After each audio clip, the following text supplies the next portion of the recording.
হয় চাওক সন্ধিয়াৰ ভাগত অহা ধুমুহা বৰষুণ আৰু তাৰ ফলত দেখিবলৈ পোৱা গৈছে গুৱাহাটী মহানগৰীৰ বহুকেইটা ৰাজপথত গছ উভালি পৰিছে, গছ ভাঙি পৰিছে আৰু এইখিনি মুহূৰ্তত আমি হেঙেৰাবাৰীৰ যি মূল পথ আছে সেই মূল পথত উপস্থিত আছোঁ।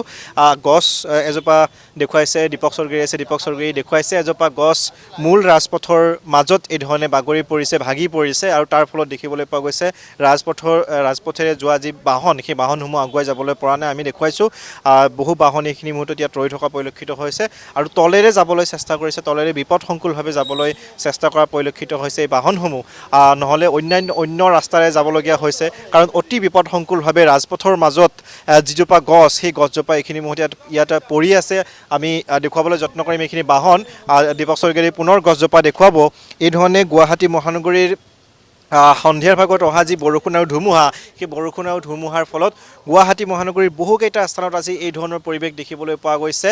ইফালে যুদ্ধৰ বিভীষিকা, যুদ্ধবিৰতি ঘোষণা কৰাৰ পাছতে দেখিবলৈ পোৱা গৈছে এই ধৰণে ধুমুহা বৰষুণ আহিছিল আৰু ধুমুহা বৰষুণ অহাৰ পাছতে এই ধৰণৰ এক পুনৰ বিপদ গুৱাহাটী মহানগৰীত দেখিবলৈ পোৱা গৈছে। এই ধৰণে যে গছ বাগৰি বিভিন্ন অঞ্চলত যাতায়াত ব্যাহত হোৱা পৰিলক্ষিত হৈছে। আমি ইয়াৰ স্থানীয় একাংশ লোক আছে, তেওঁলোকৰ সৈতে যদি সম্ভৱ হয় কথা পাতিবলৈ চেষ্টা কৰিম।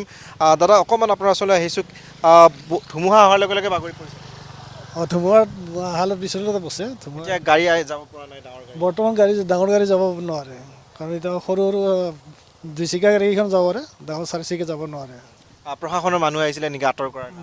বৰ্তমানলৈ অহা নাই কোনো।